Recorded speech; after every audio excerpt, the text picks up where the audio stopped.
Hello friends, कैसे आप लोग। आज के इस अध्याय में ब्रह्मांड का दूसरा भाग हम लोग पढ़ने जा रहे हैं, जिसमें लोग पढ़ेंगे कि तारों का निर्माण कैसे होता है, यानी कि फॉर्मेशन ऑफ स्टार्स।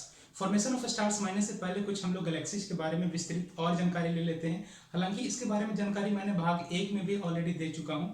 थोड़ा सा और एक्स्ट्रा इन्फॉर्मेशन हम लेते हैं, उसके बाद हम लोग तुरंत आते हैं कैसे फॉर्मेशन ऑफ स्टार्स होती है। तो चलते हैं, शुरू करते हैं। देखिए, मैंने इससे पहले वाले अध्याय में बताया था कि यूनिवर्स जो है एक सूक्ष्मतम परमाणु से लेकर के विशालकाय आकाश गंगा के सम्मिलित रूप को हम लोग बोलते हैं। हमारे यूनिवर्स जो है वो गैलेक्सियों के सम्मिलित रूप से बना हुआ है, यानी कि इसमें काफी सारे गैलेक्सियां शामिल हैं। तो हम कह सकते हैं कि यूनिवर्स जो है ग्रुप ऑफ गैलेक्सीज है ना। और गैलेक्सी क्या है? ग्रुप ऑफ स्टार्स है। ऐसा विद्वानों के द्वारा माना जाता है कि हमारे यूनिवर्स यानी कि ब्रह्मांड में टोटल नंबर ऑफ गैलेक्सियां जो है वो अप्रॉक्स 10⁻11 है, और प्रत्येक गैलेक्सी में लगभग में 10⁻11 स्टार्स पाए जाते हैं। इस तरह से हम कह सकते हैं कि टोटल नंबर ऑफ स्टार्स जो है, तारों की जो संख्या है हमारे ब्रह्मांड में, वो कितना होगा? 10⁻22। देखिए, अगर गैलेक्सी के बारे में और हम जानकारी लेते हैं तो ये हम जानते हैं कि गैलेक्सी जो है बेसिकली उसके आकार से वर्गीकृत किया जाता है। जनरली 3 प्रकार के आकार होते हैं गैलेक्सी का: स्पाइरल, इलिप्टिकल एंड इरेगुलर। लगभग में 80% जो गैलेक्सियां हैं हमारे ब्रह्मांड में वो स्पाइरल टाइप का है, 17% इलिप्टिकल है और मात्र 3% जो है इरेगुलर है। हमारा मिल्की वे गैलेक्सी, जिसमें हमारा सोलर सिस्टम मौजूद है, उसका जो शेप है मिल्की वे का, वो है स्पाइरल। यहाँ पे आप देख सकते हैं ये जो शेप है किस टाइप का है? स्पाइरल है। और यहीं पे हमारा सोलर सिस्टम है। यहाँ पे आप देख रहे हैं कि सोलर सिस्टम इस गैलेक्सी में मौजूद है। इसको हम लोग हिंदी में 2 नाम से जानते हैं, आकाश गंगा और दूध मेखला, और हिंदी में इसे हम लोग बोलते हैं मिल्की वे गैलेक्सी। इस गैलेक्सी के सेंटर में बहुत ही विशालकाय क्या है? ब्लैक होल है। आप जानते हैं कि ब्लैक होल में बहुत ज्यादा ग्रेविटी होता है, इतना ज्यादा ग्रेविटी होता है कि जो लाइट उससे क्रॉस करती है उसको भी वो अट्रैक्ट कर देता है, वो बाहर रिफ्लेक्ट नहीं होने देता है। तो इसके सेंटर में क्या पाया जाता है? Black hole. और इस गैलेक्सी का जो आर्म है वो मुख्यतः 4 प्रकार के हैं, 4 टाइप्स के यहाँ पे आर्म पाए जाते हैं मुख्यतः। इसके अलावा भी और भी इसका सब्सिडरी आर्म है, इससे जुड़ा हुआ, मतलब कि इस तरह से निकला हुआ ऐसे सब्सिडरी आर्म बहुत है, लेकिन मुख्य रूप से 4 आर्म है। इसका नाम क्या है? Outer arm, Orion arm, Sagittarius arm, उसके बाद स्क्यूटम सेंटोरस आर्म। इन आर्मों में से जो ओरियन आर्म है उसी में हमारा जो प्लेनेट है, जो सोलर सिस्टम है, वो मौजूद है।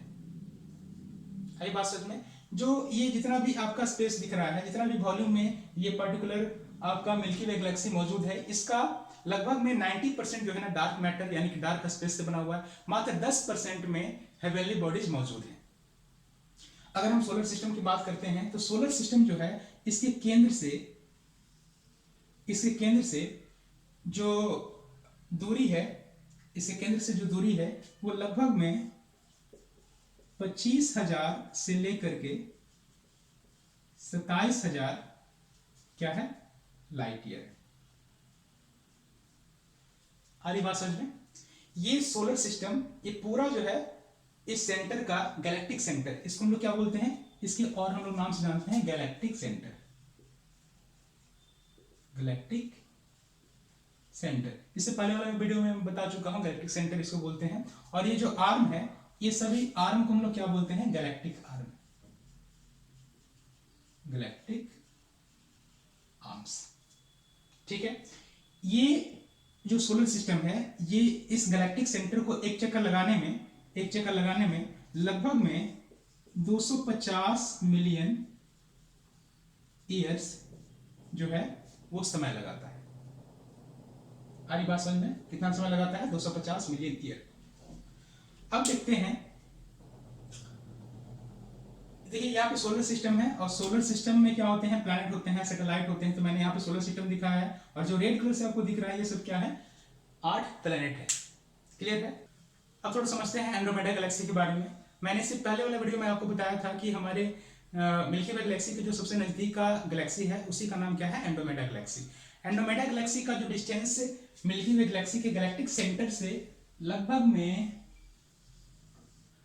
कितना है? ये है 2.5 मिलियन लाइट ईयर। ठीक है, कितना? 2.5 मिलियन लाइट ईयर। ऐसा विद्वानों के द्वारा माना जा रहा है कि मिल्की वे गैलेक्सी और एंड्रोमेडा गैलेक्सी आपस में एक दूसरे के आपस में आ रहे हैं, और लगभग में 400 से 500 करोड़ ईयर बाद ये दोनों एक दूसरे से टकरा जाएंगे। टकराने के बाद एक नया गैलेक्सी का निर्माण होगा। उस गैलेक्सी का नाम क्या होगा? उस गैलेक्सी का नाम होगा मिल्कमेडा। उस गैलेक्सी का क्या नाम होगा?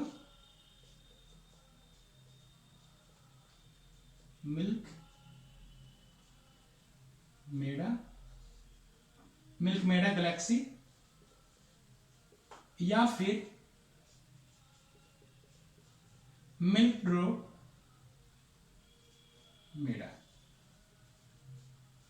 मिल्कड्रोमेडा गैलेक्सी। आई बात समझ में? तो आज से लगभग में 400 से 500 करोड़ ईयर बाद ये दोनों टकराने वाले हैं, और टकराने के बाद एक नया गैलेक्सी का निर्माण होगा जिसका नाम साइंटिस्टों ने क्या रखा है? मिल्कड्रोमेडा और मिल्कमेडा या फिर मिल्कड्रोमेडा। मिल्क से हो गया मिल्की वे गैलेक्सी, और मेडा से हो गया क्या? एंड्रोमेडा। हरी बात समझ में? चलिए तो आगे समझते हैं तारों का निर्माण कैसे होता है, यानी कि फॉर्मेशन ऑफ स्टार्स। देखिए, मैंने बता चुका हूं इससे पहले ही कि हमारा जो अंतरिक्ष है, अंतरिक्ष का जो 90% जो भाग है वो डार्क मैटर है। डार्क मैटर कहने का मतलब ये जो खाली स्पेस आपको दिख रहा है, यानी कि जो स्टार्स के बीच में जो खाली स्पेस है उसमें लोग बोलते हैं डार्क मैटर, क्योंकि वो काला दिखाई देता है अंतरिक्ष है इसके चलते। वो जो डार्क मैटर है उसका परसेंटेज 90% है। बाकी जिसमें हेवनली बॉडीज है उसका परसेंटेज कितना है? ओनली 10%। यानी कि आप कह सकते हैं खगोलीय पिंड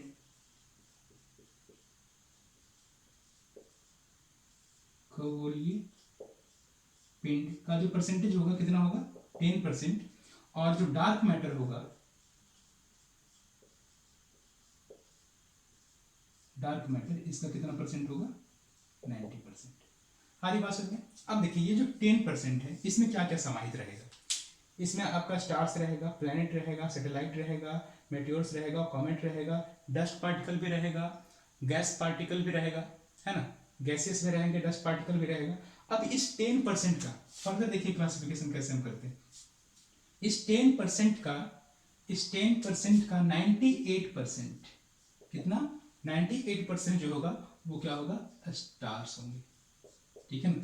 और ओनली जो 2% है उसमें क्या होगा? आपका डस्ट होगा, गैसेस होंगे। हरी बात समझ में? कितना? मात्र 2% में गैस होगा और डस्ट होगा और गैसेस होगा। अब इसी 2% से आपका क्या होता है? फर्दर स्टार्स का फॉर्मेशन होता है। समझिए कैसे। देखिए, जो भी डस्ट पार्टिकल या फिर गैसेस पार्टिकल हैं, अभी हम समझते हैं गैस पार्टिकल। गैस पार्टिकल का जो क्लाउड है, गैस का जो क्लाउड होता है इस आपका गैलेक्सीज में, उसको हम लोग क्या बोलते हैं? नेबुला। और डस्ट पार्टिकल भी इसमें विद्यमान होता है, डस्ट क्लाउड इसको बोलते हैं, और गैस का जो क्लाउड होता है उसको क्या बोलते हैं? नेबुला। अब ये होता क्या है कि आपस में ये दोनों मिलते हैं। मिलने के बाद क्या होता है कि इसका जो सेल्फ ग्रेविटेशनल फोर्स होता है उसके चलते जितना एक पार्टिकल है गैस का और डस्ट का आपस में मिलना चाहता है, सिकुड़ना चाहता है। ठीक है ना? तो हुआ क्या कि आपस में मिलकर के एक बड़ा सा गोलक के रूप में गोलक का निर्माण करना शुरू करेगा, जिसको हम लोग क्या बोलते हैं? ग्लोब्यूल। इसमें देख रहे हैं डस्ट पार्टिकल भी शामिल है और गैस पार्टिकल यानी कि नेबुला भी इसमें शामिल है। अब खुद के ग्रेविटेशन के चलते जो होगा वो एक गोलक के का बड़ा सा गोलक के रूप में वो निर्माण करेगा, है ना? और साथ साथ में आसपास के और भी जितने भी गैस पार्टिकल या फिर डस्ट पार्टिकल हैं उसको अपने में समाहित करेगा। ठीक है, आगे चलते हैं। देखिए, यहाँ पे जो ग्लोब्यूल है ना, इसका जो इनिशियल टेम्परेचर होता है वो होता है -173 डिग्री सेल्सियस। आई बात समझ में? देखिए, यहाँ से शुरुआत हो रहा है स्टार का फॉर्मेशन। समझिए, यहाँ से शुरुआत हो रहा है जिसका टेम्परेचर कितना है? -173 डिग्री सेल्सियस। अब समझिए कि स्टार्स का जो स्टार्स मतलब कि तारे, और सूरज भी एक तारा है। आप इमेजिन कर सकते हैं कि इतना कम टेम्परेचर से उतना हेवी टेम्परेचर कैसे होता है, वो हम समझते हैं। देखिए, इसमें जो भी पार्टिकल्स हैं आपस में मिला हुआ, उसका खुद के ग्रेविटेशन के चलते क्या होगा कि फर्दर वो संकुचित होना शुरू करेगा, वो कंडेंस होना फर्दर वो स्टार्ट रहेगा। ठीक है ना? इसी फर्दर जो कंडेंसेशन का प्रोसेस है उसको हम लोग बोलते हैं प्रोटोस्टार। प्रोटोस्टार का मतलब क्या है कि सिकुड़ता हुआ खगोलीय पिंड, सॉरी कह सकते हैं सिकुड़ता हुआ पिंड, सिकुड़ता हुआ पिंड को हम लोग क्या बोलते हैं, प्रोटोस्टार बोलते हैं। मतलब कि इस अवस्था में जो गैस और डस्ट का जो पार्टिकल है वो कंटिन्यूअसली सिकुड़ रहा है, आपस में कांटेक्ट हो रहा है ना, कंडेंस हो रहा है, उसी को हम लोग क्या बोलते हैं, प्रोटोस्टार। ये प्रोटोस्टार जो है काफी लंबे समय तक चलता है, लाखों साल इसमें लग जाती है ना, लाखों साल वो संकुचित होते ही रहता है, होते ही रहता है। उसके बाद फिर अगला स्टेज आता है जिसको हम लोग बोलते हैं मेन सीक्वेंस स्टार। अब समझिए इसमें क्या है, गैस में बेसिकली क्या क्या मौजूद रहता है, मुख्य रूप से हाइड्रोजन गैस इसमें मौजूद रहता है। और वही हाइड्रोजन गैस का जब संकुचन होगा प्रोटोस्टार में, तो हाइड्रोजन गैस आपस में बहुत तीव्र गति से टकराएगा। इस टकराहट के चलते क्या होगा कि बहुत बहुत ही ज्यादा हाई टेम्परेचर जनरेट करेगी, और ये इतना हाई टेम्परेचर जनरेट करता है जिसका अमाउंट लगभग में कितना हो जाता है, 10⁻⁷ डिग्री सेल्सियस। इतना ज्यादा हाई टेम्परेचर पे दो हाइड्रोजन गैस क्या होगा, आपस में मिलेगा, आपस में मिलने के बाद फ्यूज करेगा। इसी फ्यूजन से क्या होगा, आपका high amount of heat energy release होगा और एक हीलियम एटम का भी निर्माण करेगा। वो समझते हैं वो उसका रिएक्शन क्या होता है, न्यूक्लियर फ्यूजन इसको बोलते हैं। इसमें होता क्या है कि दो हाइड्रोजन एटम, एक हाइड्रोजन एटम ये और दूसरा हाइड्रोजन एटम ये दोनों को फ्यूज होने से एक हीलियम एटम का निर्माण होता है, और प्लस में high amount of heat energy का लिबरेशन होता है। आज बात समझ में, ठीक है ना, क्या होगा, हीलियम एटम और एनर्जी का लिबरेशन होगा। अब यहां पे समझिए, अब होगा क्या कि धीरे धीरे हाइड्रोजन जो है ना किस में कन्वर्ट होना शुरू होगा, हीलियम में कन्वर्ट होना शुरू होगा। तो इसमें जो कोर जो होगा, कोर में हाइड्रोजन की संख्या क्या होगा, कमेगा, पूरा का पूरा तो हीलियम में कन्वर्ट हो जाएगा। तो उस कंडीशन में होता क्या है कि इसका जो कोर होता है उसमें न्यूक्लियर फ्यूजन नहीं होती है, मतलब कि हाइड्रोजन हीलियम में कन्वर्ट नहीं होता है, ठीक है। जिसके चलते क्या होता है कि इसका सबसे कोर जो होता है, कोर का जो प्रेशर है वो डिक्रीज हो जाता है। कोर का प्रेशर डिक्रीज तो होता है, लेकिन उसका जो खुद का ग्रेविटेशन है उसके चलते उसके अंदर मौजूद हीलियम एटम में फर्दर संकुचन यानी कि कंडेंसेशन मौजूद रहती है। लेकिन उसके बावजूद भी हीट एनर्जी निकलती है। कैसे निकलती है, इस कोर के बाहरी जो आवरण है ना, वहां पे जो कुछ भी हाइड्रोजन एटम मौजूद है वो आपस में फ्यूज करके high amount of heat energy का निर्माण करती है, लेकिन उतना नहीं करती है जितना कि इसके कोर में होता था। आ रही बात समझ में। तो इस पूरा प्रक्रिया के चलते होता क्या है कि ये जो स्टार है वो अनबैलेंस हो जाता है। इसको बैलेंस करने के लिए स्टार जो है अपनी बाहरी आवरण को एक्सपेंशन करता है, ठीक है, क्या करता है, एक्सपेंशन करता है, और ये बहुत ही बड़ा विकराल रूप धारण कर लेता है। क्यों ऐसा होता है, क्योंकि उसको बैलेंस करना है, ठीक है ना, क्योंकि अंदर का पूरा हाइड्रोजन हीलियम में कन्वर्ट हो गया है, अब बचा क्या, हीलियम, और हीलियम में भी क्या हो रहा है, संकुचन हो रहा है, ठीक है। तो ये पूरा प्रक्रिया क्या कर देता है, स्टार को अनबैलेंस कर देता है, जिसको बैलेंस करने के लिए स्टार खुद ही एक्सपेंशन शुरू कर देता है। आ रही बात समझ में। तो होगा क्या कि अब तो उतना अमाउंट में इसमें फ्यूजन नहीं हो रहा जितना कि पहले होता था, सेंटर में तो हो ही नहीं रहा है, जिसके चलते होगा क्या कि इसमें टेम्परेचर में कमी आएगी। जब टेम्परेचर में कमी आएगी तो क्या होगा, उसका जो कलर है वो भी चेंज होगा। आप जानते होंगे कि जो पिंड बहुत ही ज़्यादा टेम्परेचर जिसमें होता है उसका कलर कैसा होता है, ब्लू होता है। उसके बाद कम टेम्परेचर होता है येलो होता है, उससे कम टेम्परेचर वालों क्या होता है, रेड होता है, ठीक है ना। तो अब इसका टेम्परेचर क्या हो रहा है, डिक्रीज हो रहा है, जिसके चलते इसका कलर कैसा कन्वर्ट हो गया, रेड में कन्वर्ट हो गया। और इसका रूप बैलेंस होने के लिए वो क्या होगा, बहुत ही विकराल रूप धारण कर लिया, अपने बाहरी आवरण को प्रसार कर लिया, जिसके चलते क्या उसको बोलते हैं, गेंट बोलते हैं। इसको क्या बोलते हैं, रेड गेंट स्टार, है ना, हिंदी में क्या बोलते हैं, लाल दानव तारा। आ रही बात समझ में। अब देखिए लाल दानव तारा के बाद क्या होगा, वो बेसिकली दो रूप में कन्वर्ट होगा, या तो वो व्हाइट ड्वार्फ में कन्वर्ट होगा, नहीं तो किस में होगा कन्वर्ट, सुपरनोवा में होगा। अब समझते हैं व्हाइट ड्वार्फ में और सुपरनोवा में कब कन्वर्ट होता है। देखिए एक इंडियन साइंटिस्ट थे जिनका नाम था डॉक्टर सुब्रमण्यम चंद्रशेखर, ठीक है, डॉक्टर सुब्रमण्यम चंद्रशेखर। उन्होंने दिया था कि उन्होंने कंडीशन बताया था कि कब सुपरनोवा में कन्वर्ट होगा और कब व्हाइट ड्वार्फ में कन्वर्ट होगा। उन्होंने बताया था कि अगर जो मेन सीक्वेंस स्टार है, मतलब कि जो मुख्य स्टार है, उसका मास 1.44 टाइम्स द मास ऑफ सन के बराबर होगा या फिर उससे कम होगा, ठीक है, तब किस में कन्वर्ट होगा, व्हाइट ड्वार्फ स्टार में कन्वर्ट होगा, और उससे अधिक होगा तो किस में कन्वर्ट होगा, सुपरनोवा में कन्वर्ट होगा, ठीक है ना। अब समझते हैं, मान लेते हैं कि इसका जो मास है मेन स्टार का वो क्या है, कम है और इक्वल है 1.44 टाइम्स द मास ऑफ सन, तो किस में कन्वर्ट होगा, व्हाइट ड्वार्फ स्टार में। व्हाइट ड्वार्फ स्टार में होता क्या है कि जो रेडिएंट फेज का जो कोर है जिसमें हीलियम एटम मौजूद था, वो उसमें तो संकुचन होगा ही, उसमें फ्यूजन भी होगा और संकुचन भी होगा, ठीक है ना।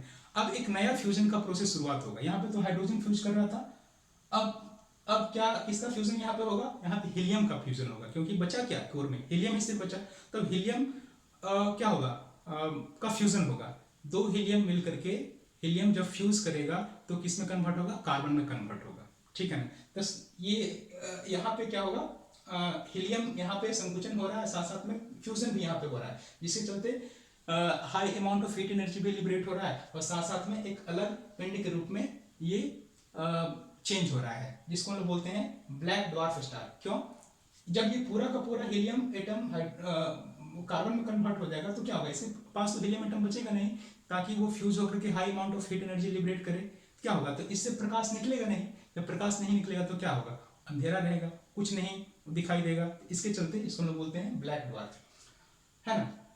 तो अब समझते हैं कि जब ये व्हाइट ड्वार्फ बन रहा था, उसमें उसके सेंटर में क्या था, कोर में हीलियम एटम था, और बाहरी आवरण का क्या होता है, बाहरी आवरण जो होता है वो विलुप्त हो जाता है, ठीक है ना, उसको बाहरी आवरण को वो छोड़ देता है, ठीक है, और सिर्फ कोर जो है आगे की तरफ फर्दर प्रोसेस करता है। व्हाइट ड्वार्फ यहाँ पे, फिर ब्लैक ड्वार्फ यहाँ पे, उसके बाद फिर ब्लैक ड्वार्फ ही फिर से गैसियस एटम में और डस्ट पार्टिकल में फिर से अगेन वो चेंज हो जाता है। इस तरह से व्हाइट ड्वार्फ स्टार का जो साइकिल है वो कंप्लीट होता है, जहां से बना था, है ना, फिर वही उसी में जाकर कन्वर्ट हो गया। तो ये तो हुआ व्हाइट ड्वार्फ स्टार की कहानी। अब समझते हैं सुपरनोवा में कब होगा कन्वर्ट। चंद्रशेखर लिमिट के बारे में मैंने बताया कि 1.44 टाइम्स से अगर अधिक होगा, 1.44 टाइम्स द मास ऑफ सन से अगर अधिक होगा तो किसमें वो कन्वर्ट होगा, सुपरनोवा में कन्वर्ट होगा। अब सुपरनोवा का क्या कंडीशन है कि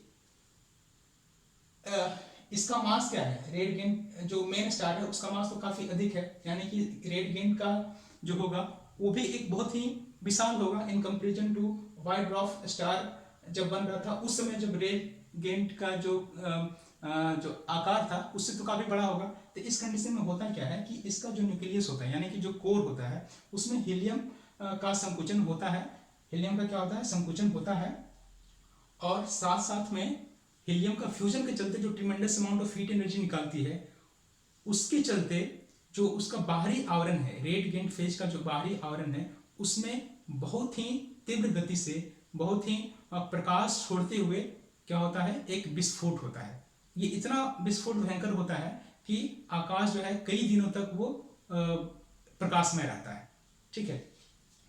तो अब होगा क्या, सुपरनोवा में कन्वर्ट होने के बाद ये इसका कोर जो है बचेगा, सिर्फ बाहरी आवरण तो विस्फोट हो गया, कोर बचा, तो कोर क्या होगा, कोर में हीलियम रहेगा, है ना, कोर में हीलियम रहेगा, और हीलियम का भी यहाँ पे क्या होगा, संकुचन होते रहेगा, धीरे धीरे इसका साइज भी छोटा होते रहेगा, ठीक है ना। इसका जो डेंसिटी है बहुत ही ज्यादा होता है, इसका डेंसिटी लगभग में 10⁻17 kg पर मीटर क्यूब न्यूट्रॉन स्टार का, और इसका जो व्हाइट ड्वार्फ का जो डेंसिटी होगा ये होगा 10⁻3 kg पर मीटर क्यूब।